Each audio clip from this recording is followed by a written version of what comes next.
Olivia Grant checked her ship's scanner one more time. The small scout vessel hummed quietly around her as it moved through the empty space at the edge of known territory. Stars glittered through the view screen, peaceful and calm. Too calm. Something doesn't feel right, she said to herself, tapping the control panel.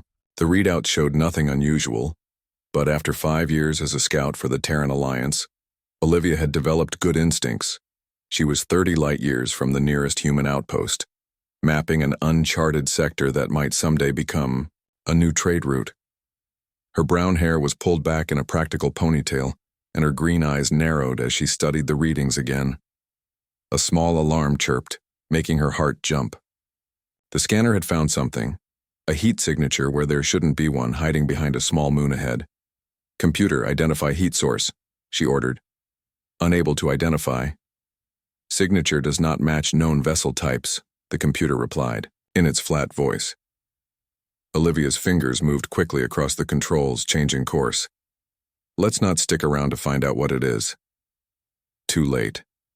The space around her scout ship suddenly filled with 3 larger vessels that seemed to appear from nowhere. Their hulls were dark gray with strange curving lines that reminded her of insect shells. "Krell ships," she whispered, her mouth going dry. Everyone in the Terran Alliance knew about the Krell. The insect-like aliens had been at war with humans for 8 years, ever since a terrible misunderstanding during first contact. A human diplomat had accidentally stepped on what looked like a small bug, but was actually a sacred Krell larva. The resulting conflict had cost thousands of lives on both sides. Olivia opened a communication channel.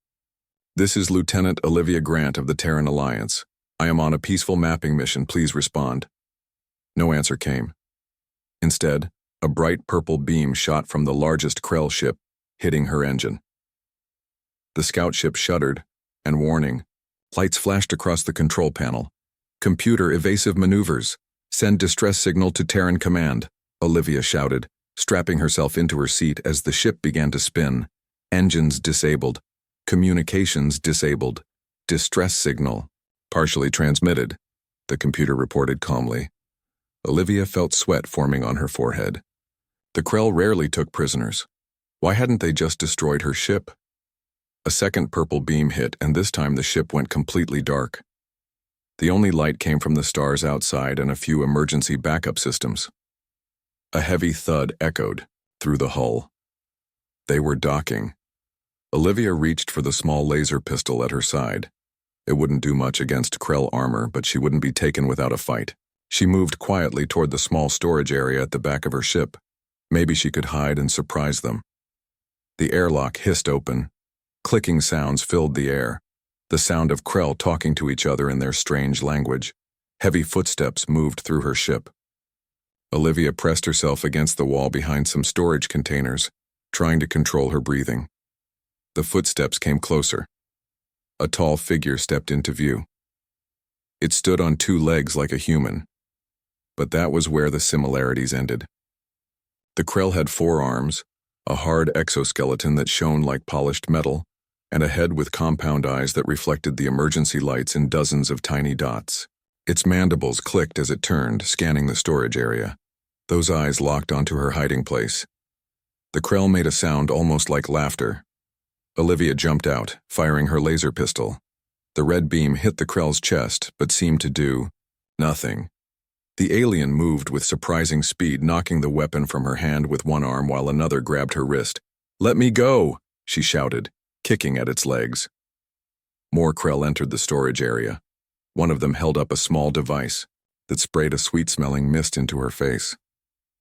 Olivia tried to hold her breath, but it was too late. Her legs grew weak, and darkness crept in from the edges of her vision. The last thing she saw was the first Krell's face leaning close to hers, its mandibles moving as if tasting the air around her. Olivia woke up slowly. Her head felt heavy, and her mouth was dry. She tried to move her arms but couldn't. Cold metal bands held her wrists and ankles against a hard surface. She was lying on some kind of table. The room around her was dimly lit with a strange blue light. The walls curved, like the inside of an egg with no sharp corners. Everything had that same insect-like quality as the Krell themselves. A door slid open. 3 Krell entered the room. 2 were wearing what looked like armor, while the third had markings on its exoskeleton that glowed faintly. "The human is awake," said the marked one in perfect English, though the words sounded strange coming from those clicking mandibles. "Who are you? What do you want with me?" Olivia asked, trying to keep her voice steady. The marked Krell moved closer. "I am High Commander Vrex of the Krell Hive Fleet. You are the first living human to enter our research facility." Olivia felt cold fear spreading through her body. "Research facility?" "Yes. We have studied many human bodies from the battlefield, but never a living specimen. You are being honored." "Honored? You attacked my ship and kidnapped me." Vrex's mandibles clicked rapidly. "We have been watching your kind for some time. Humans are interesting. You are physically weaker than Krell. Your technology is less advanced, yet you continue to resist us. We must understand why." Another Krell stepped forward. This one had 6 arms instead of 4, and its eyes were larger. "I am lead scientist Jis. I will be conducting the examination of your biological and neural functions." Olivia pulled against her restraints. "You're going to experiment on me." "We seek knowledge," Jis replied. "Your species has a strange resilience. Your neural pathways process pain differently than any species we have encountered. We must understand this advantage." Vrex leaned closer. "Tell me, Lieutenant Olivia Grant, how did your scout ship detect our vessels? Our cloaking technology should have been perfect." "I don't know what you're talking about," Olivia said. "Let me go. The Terran Alliance will be looking for me." "Your distress signal was incomplete," Vrex said. "And even if they received it, they will find nothing. You are deep within Krell territory now, on our primary research moon." Zichis moved to a control panel nearby. "We will begin with basic pain response tests. If you cooperate and answer our questions, the process will be less unpleasant." Olivia closed her eyes for a moment, thinking of Captain Frank Dawson, her commanding officer back at Terran Command. He would be looking for her. Frank never gave up on his people. "I won't tell you anything," she said, opening her eyes to stare directly at Vrex. The High Commander made that strange laughing sound again. "They all say that at first. But you will. And in the process, you will help us understand why humans fight so hard even when defeat is certain. Perhaps then we can finally end this war." Just pressed something on the control panel. A mechanical arm descended from the ceiling, stopping just above Olivia's head. At its tip was a needle-like device. "First," said Jis, "we will map your neural responses. This will hurt." As the needle moved toward her, Olivia thought of Earth, of the blue skies and green fields she hadn't seen in years. She thought of her family, of Frank and her fellow scouts. She would survive this. She had to. The needle touched her skin and the pain began. Days passed in a blur of pain.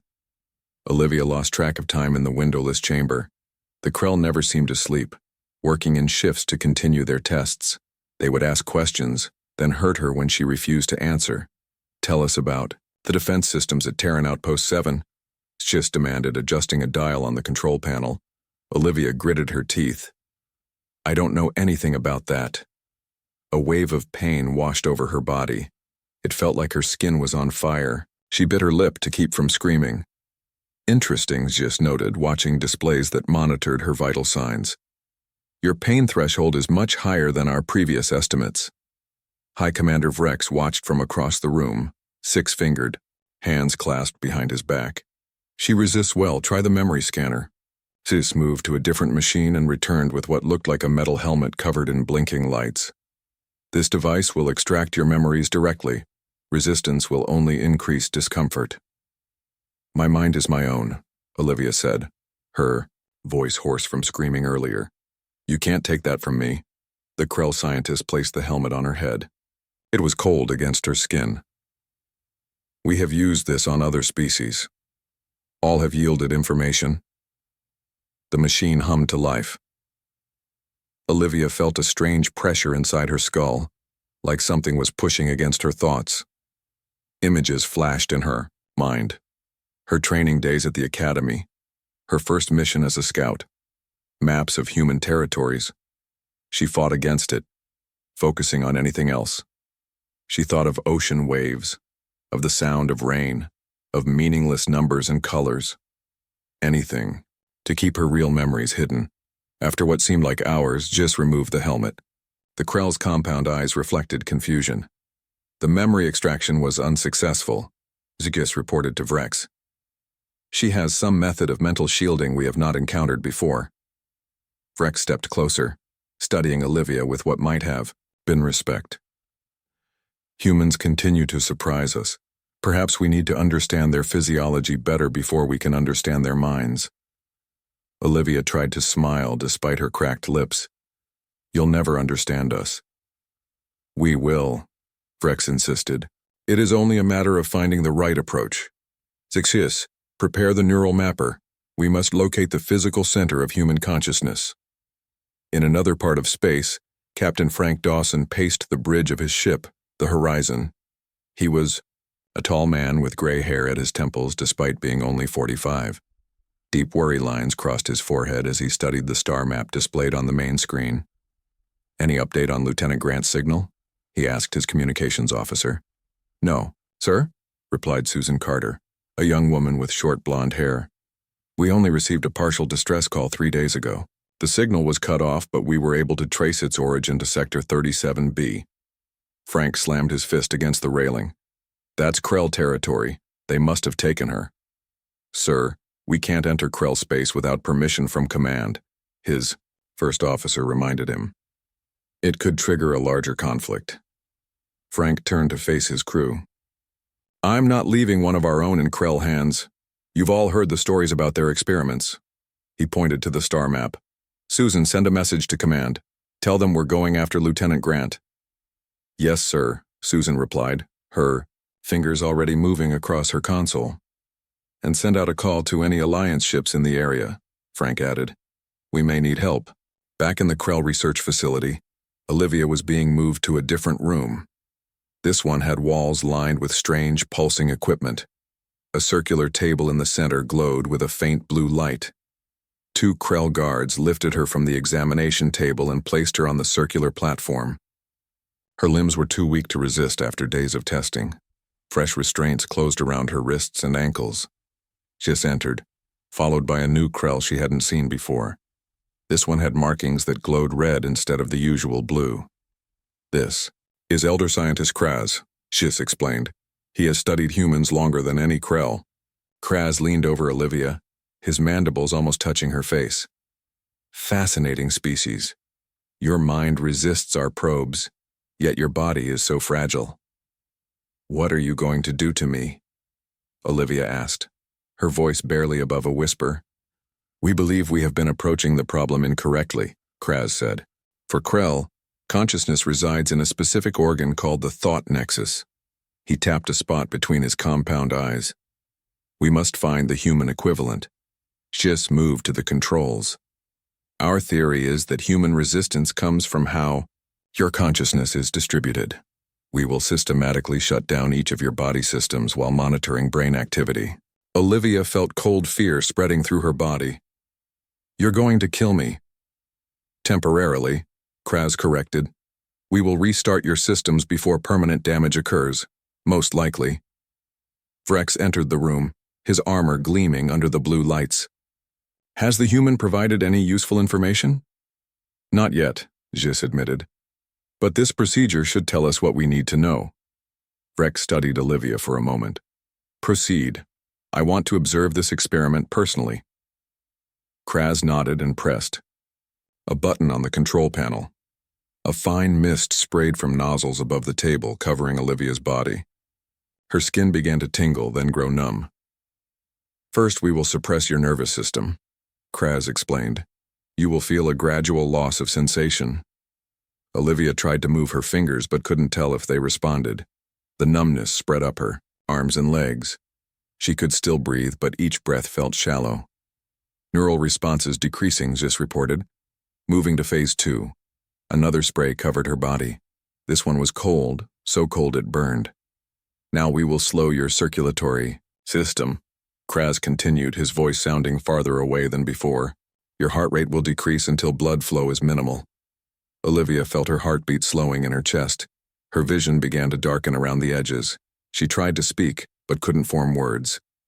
Brain activity remains high, Gis noted with surprise. Consciousness persists despite reduced blood flow. Fascinating, Kraz murmured. Increase to phase 3. The room started to spin around Olivia. She could barely see the Krell now, just dark shapes against the blue light. A heavy pressure settled on her chest. Respiratory suppression initiated, one of the shapes said. Oxygen intake will gradually decrease. Olivia tried to breathe deeper but couldn't make her lungs work. Panic rose in her mind, the only part of her that could still feel anything. Brainwaves changing pattern, came a distant voice, entering survival mode. The blue light grew dimmer. Olivia's thoughts became sluggish, like moving through thick mud. She thought of Earth again, of Frank, of the sun on her face. She wasn't ready to die in this cold place, so far from home. Heart rate critical, said a voice. Brain activity fluctuating. Continue the procedure, ordered a firmer voice. We must see if consciousness transfers to another system. The darkness at the edges of Olivia's vision closed in. Her last thought was a silent promise. I will survive this. Somehow. Then everything went black. Cardiac arrest, Gis announced. The subject is clinically dead. Starting countdown. Vrex leaned forward, watching the monitors. How long can a human brain survive without oxygen? Approximately 4 to 6 minutes before irreversible damage, Kraz replied. We will monitor for 20 minutes to observe any consciousness transfer before revival. The 3 Krell watched the still body on the table, unaware that something extraordinary was happening to Lieutenant Olivia Grant. Olivia opened her eyes to nothing. No light, no dark, just emptiness all around her. She could not feel her body anymore. Was this death? Hello? She called out. Her voice made no sound, yet somehow she knew she had spoken. Welcome, Olivia Grant, said a voice that wasn't really a voice. It felt more like thoughts appearing directly in her mind. A shape formed in the nothingness. It looked like an old woman with silver hair and kind eyes. She wore a white lab coat with a name tag that read, Dr. Eleanor Pierce. Where am I? Olivia asked. Am I dead? The woman smiled. Clinically, yes. Your heart has stopped. The Krell have killed you, as they killed me 27 years ago. You're dead too. I was the first human they captured for study, Eleanor explained. I was a scientist on an early exploration mission.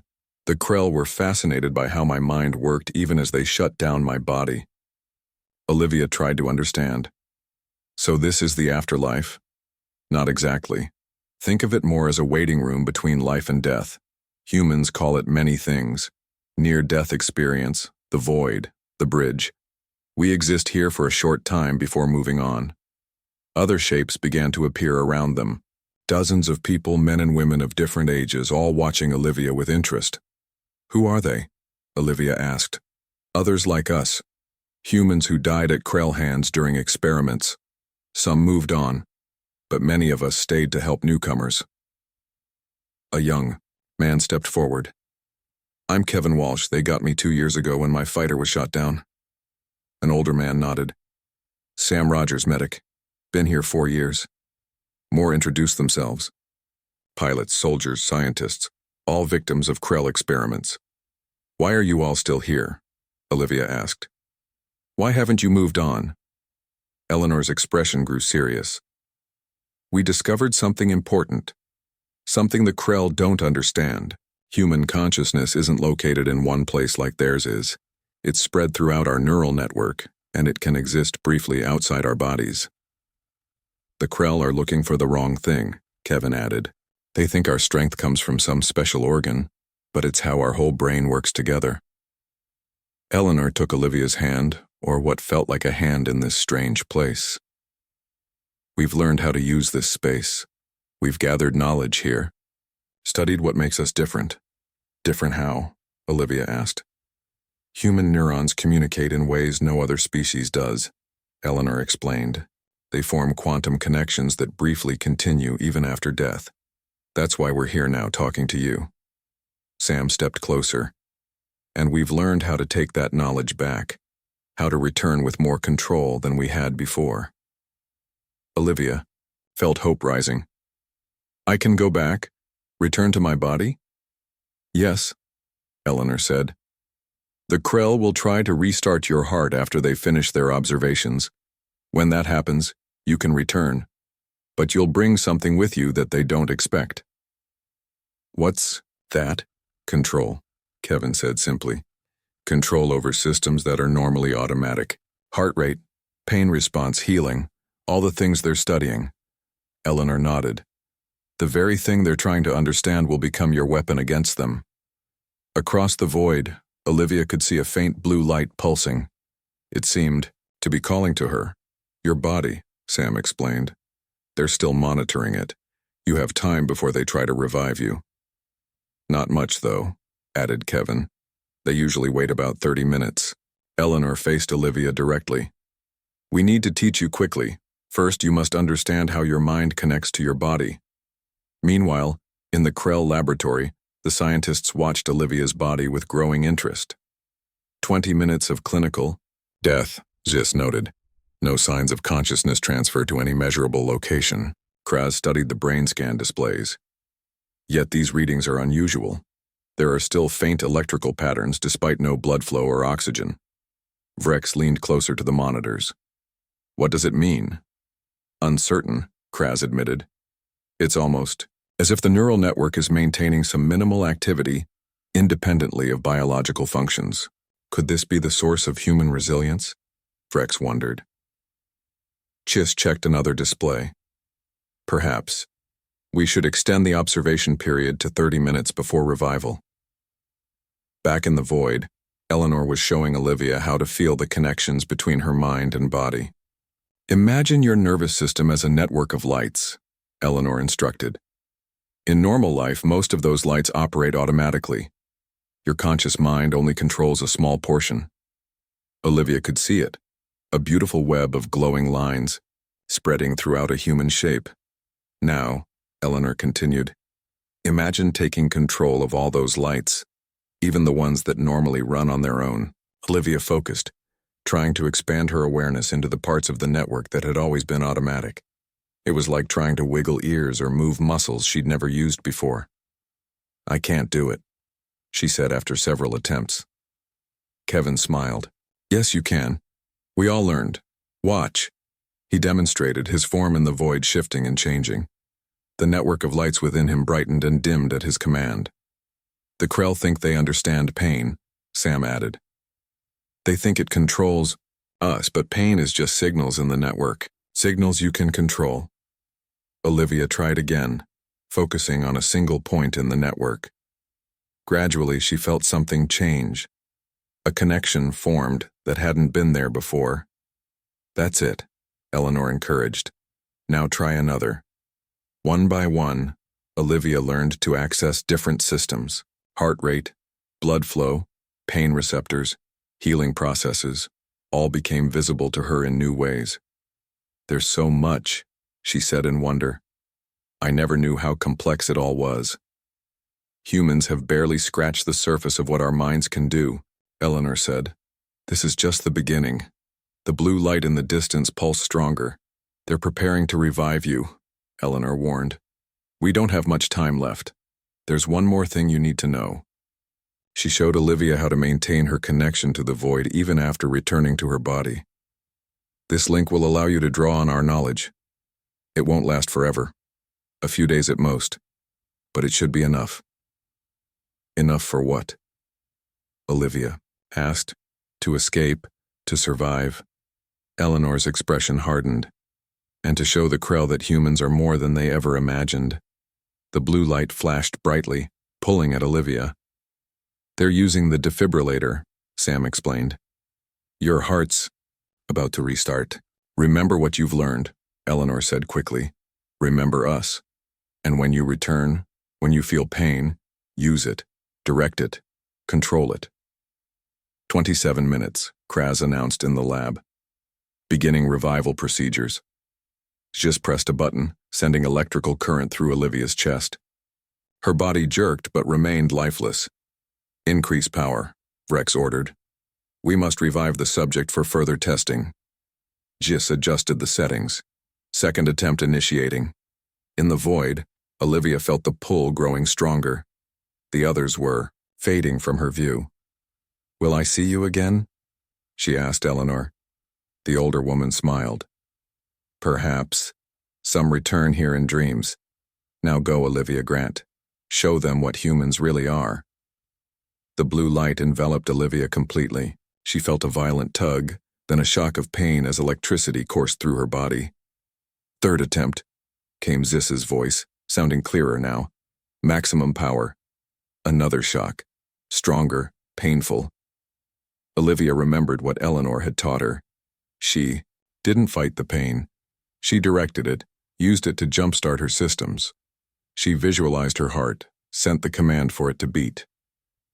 On the table in the Krell laboratory, after exactly 27 minutes of clinical death, Lieutenant Olivia, Grant took a sudden gasping breath, her eyes snapped open. The Krell scientists stepped back in shock as Olivia's eyes opened. Her heart monitor showed a steady rhythm, something that should have been impossible after so long without oxygen. Remarkable, Kraz whispered. 27 minutes of clinical death, yet no signs of brain damage. Jis moved closer, mandibles clicking in excitement. Subject has revived successfully. Vital signs stabilizing. Vrex stayed near the door, his compound eyes fixed on Olivia. Something is different. He was right. Olivia felt different. Her mind was clear despite days of torture and minutes of death. She could feel every part of her body in new ways. The flow of blood through her veins, the firing of each nerve, the exchange of oxygen in her lungs. And she could control it all. How do you feel, human? Jis asked, adjusting monitors around her. Olivia didn't answer. She was busy testing her new abilities carefully so the Krell wouldn't notice. She slowed her breathing to conserve energy. She directed blood flow to her muscles. She blocked pain signals from reaching her brain. The subject appears disoriented, Kraz noted. This is expected after revival. Vrex wasn't convinced. Her eyes are too alert. Run a neural scan. Jis prepared the scanning device, unaware that Olivia was now fully aware of everything happening around her. She could see the restraints holding her to the table, metal bands that had previously been impossible to break. Now she understood their weakness. The locking mechanism needed constant electrical current to stay closed. As Jis approached with the scanner, Olivia made her move. Using her new control over her body's electrical impulses, she sent a surge through the metal restraints. The lock shorted out with a small spark. Neural scan ready, Jis announced, not noticing the disabled restraints. In one fluid motion, Olivia ripped free of the bands and grabbed the neural scanner from Jis's hands. Before any of the Krell could react, she slammed it against the scientist's head. Jis stumbled backward, green fluid leaking from a crack in his exoskeleton. Security breach, Vrex shouted, reaching for an alarm on the wall. Olivia was faster. She leaped from the table, her body moving with perfect coordination despite days of immobility. She felt lighter, stronger, more balanced. She knocked Vrex away from the alarm and turned to face Kraz. The elder scientist backed away. Impossible. No human could move like that after what you've been through. I'm not the same human I was before you killed me, Olivia said, her voice steady and calm. She remembered what Eleanor had taught her in the void. The Krell had a vulnerable spot where their 4 nerve clusters connected at the base of their neck. She struck that exact spot on Kraz. The scientist collapsed immediately, unconscious, but alive. Vrex pulled out a weapon, a small rod that glowed with energy. Stop or I will be forced to terminate you. Olivia felt no fear. She could see the electrical patterns in the weapon, similar to the restraints. She reached out with her mind, disrupting its power source. The rod flickered and went dark. Vrex stared at the useless weapon, then at Olivia. What are you? She smiled. I'm what you wanted to understand. Human. With one precise kick, she knocked Vrex unconscious. Then she took a moment to examine the room. Her new senses detected other humans nearby, their specific brain patterns visible to her through the walls like faint lights. "Other prisoners," she murmured. She found a control panel and studied it. The Krell language was complex, but Eleanor's knowledge flowed through her mind. She understood enough to open the doors and disable the internal security systems. Olivia moved through the corridors of the research facility like a ghost. When Krell guards appeared, she avoided them or disabled them with precise strikes to their vulnerable spots. She felt no anger, no fear, just a calm determination to free everyone and escape. She found the first prisoner in a small cell. A young man with dark hair lay on a narrow bed, his body covered in marks from Krell experiments. "Who are you?" he asked weakly as she opened his cell door. "Lieutenant Olivia Grant, Terran Alliance," she replied. "I'm getting you out of here." The man struggled to sit up. "Jack Wilson. They caught me 3 weeks ago." "Can you walk?" Jack nodded and stood on shaky legs. "There are others. I've heard them." "I know. We'll get them all." Together they moved through the facility, freeing more humans from their cells. A navigator named Paula Reed, an engineer called Ben Murphy, a pilot named Kate Jones. Each was weak from Krell experiments, but seeing Olivia gave them hope and strength. "How are you doing this?" Paula asked as Olivia easily subdued 2 guards. "You move like water." "It's hard to explain," Olivia said. "But the Krell made a mistake when they killed me. They showed me something they didn't mean to." Kate stared at Olivia. "Your eyes, they glow sometimes, when you fight." Olivia hadn't realized that. It must happen when she accessed the void connection. "We need to keep moving. There should be an exit near the docking bay." They gathered more prisoners as they went, until they had a group of 12 humans moving through the facility. Some were too weak to walk alone, so the stronger ones helped them.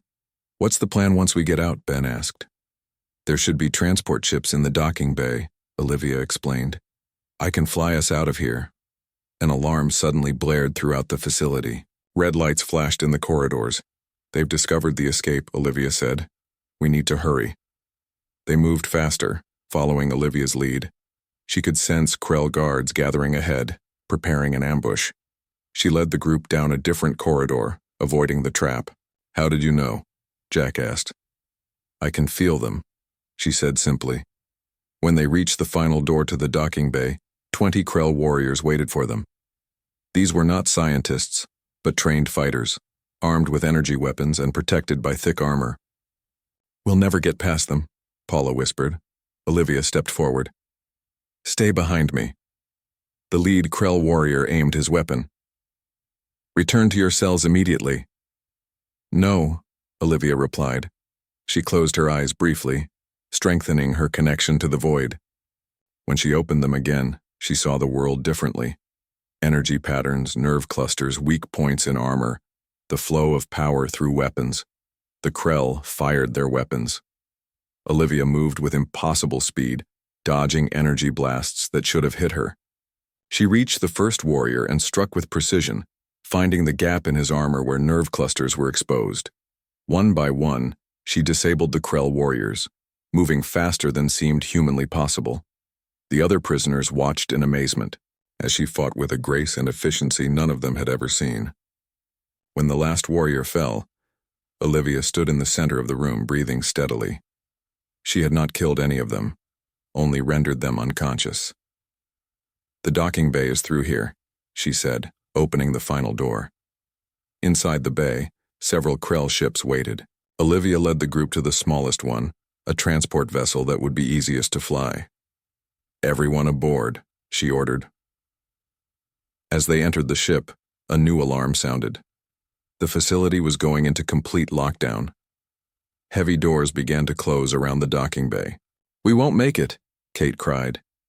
"Yes, we will," Olivia said calmly, taking the pilot's seat. She activated the ship's engines and guided it toward the closing doors. It would be a tight fit, but her enhanced perception showed her exactly how to angle the ship to make it through. The transport ship shot through the narrowing gap with inches to spare. They were free of the facility. Setting course for Terran space, Olivia announced. We're going home. The stars stretched out before them, no longer cold and threatening, but full of promise. 3 days into their journey home, Olivia felt the connection to the void beginning to fade. Eleanor had warned her it wouldn't last. The extraordinary control over her body was slowly returning to normal. She could still access some abilities, but they required more concentration now. Are you okay? Jack asked, finding her alone in the ship's small control room. You look tired. I'm fine, Olivia assured him. Just adjusting. The other rescued prisoners had recovered somewhat during their journey. With proper food and rest from the ship's supplies, they looked more like themselves again. All except Olivia, who barely slept. She spent hours staring at the stars, trying to maintain her link to Eleanor and the others. A light flashed on the control panel. Ship approaching, the computer announced. Olivia tensed, ready for another Krell attack, but when she checked the scanner, she smiled. It's one of ours, Terran Alliance. The communications system crackled to life. Unidentified vessel this. Is Captain Frank Dawson of the Terran Alliance ship Horizon. Identify yourself. Olivia's heart jumped at the familiar voice. Frank, it's Olivia Grant. I've got 11 freed prisoners with me on a stolen Krell transport. There was a moment of stunned silence. Then Frank's voice returned, filled with emotion. Olivia? We've been searching for you for days. Hold position, we're coming to you. Within hours, the Horizon had reached them. The rescued prisoners were transferred to the Terran ship, where medical staff waited to treat them. Olivia was the last to leave the Krell vessel. Frank was waiting for her in the docking bay. He looked tired, with dark circles under his eyes, from days of searching. When he saw her, his professional demeanor broke. He rushed forward and hugged her tightly. I thought we'd lost you, he said. Olivia hugged him back. They did lose me, for 27 minutes. Frank pulled away, studying her face. What happened to you out there? The other prisoners said you fought like nothing they'd ever seen. It's a long story, she said, and you might not believe all of it. Try me. In the ship's medical bay, doctors examined Olivia while she told Frank everything. The capture, the torture, the death, the void, Eleanor, and her return with new abilities. He listened without interrupting, his expression growing more concerned with each detail. The chief medical officer says you're in perfect health, Frank said when she finished. Better than perfect, actually. They can't explain it. I told you it would sound crazy. Frank shook his head. After what you accomplished, breaking out of a Krell research facility and rescuing 11 others, nothing sounds crazy anymore. A young doctor approached them, holding a tablet with Olivia's scan results. Lieutenant Grant, I've never seen readings like these. Your neural pathways show patterns I've never encountered before. Will they go back to normal? Olivia asked, though she already knew the answer. I don't think so, the doctor replied. Whatever happened to you has permanently altered your brain structure. Not in a harmful way, she added quickly.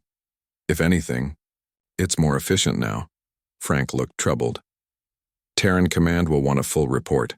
This could change everything we know about the Krell conflict. 1 week later, Olivia stood before the Terran Alliance High Command. 5 admirals sat at a long table reviewing her detailed report. Behind them, a large window showed Earth in all its blue beauty. After so long in space, the sight of her home planet filled Olivia with emotion. Admiral Chen, head of the Alliance, spoke first. Lieutenant Grant, your experience is unprecedented. Our scientists are still trying to understand what happened to you. Olivia nodded.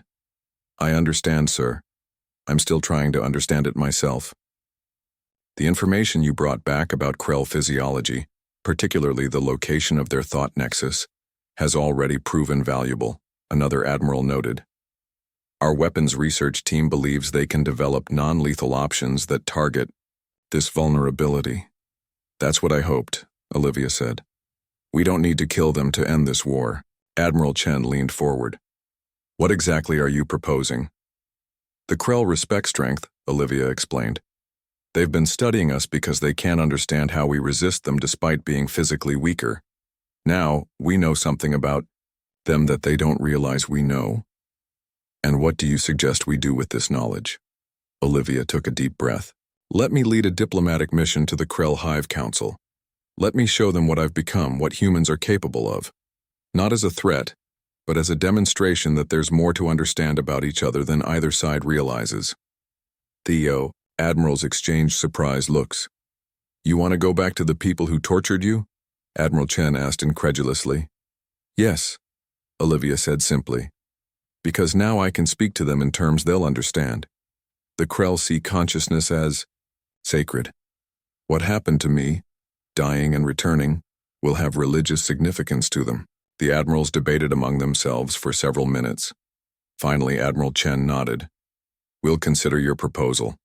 In the meantime, we'd like you to work with our research team to develop these non-lethal weapons. 3 months later, Olivia stood on the bridge of the Terran diplomatic vessel Peace. Frank stood beside her as her second-in-command.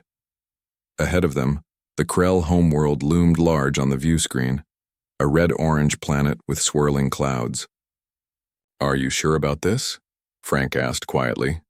Olivia nodded. It's the right thing to do. Her connection to the void had faded as Eleanor predicted, but not completely. In quiet moments, especially during sleep, she could still feel the others. Their knowledge remained with her, along with some of her enhanced abilities. She was neither fully human as she had been before, nor something else entirely. She was a bridge between worlds. The communications officer turned to her. The Krell Hive Council has granted permission to land. They're requesting to speak with the human who returned from death. Olivia wasn't surprised. Word of her escape had spread through Krell space. To a species that believed consciousness resided in a physical location, the idea of someone dying and returning was both fascinating and frightening. Tell them I look forward to our meeting, she replied. As the ship began its descent to the Krell homeworld, Olivia thought of Eleanor and the others in the void. I'm doing this for you too, she whispered. The ship landed smoothly on the red soil of the Krell world. Through the viewports, Olivia could see hundreds of Krell gathered to witness the arrival. Among them stood High Commander Vrex, looking much less confident than he had in the research facility. It's time, Frank said. Olivia straightened her uniform and moved toward the airlock. This would be the beginning of a new chapter in human-Krell relations, not based on fear or misunderstanding, but on the recognition that consciousness, whether human or Krell, was more complex and wonderful than either species had imagined.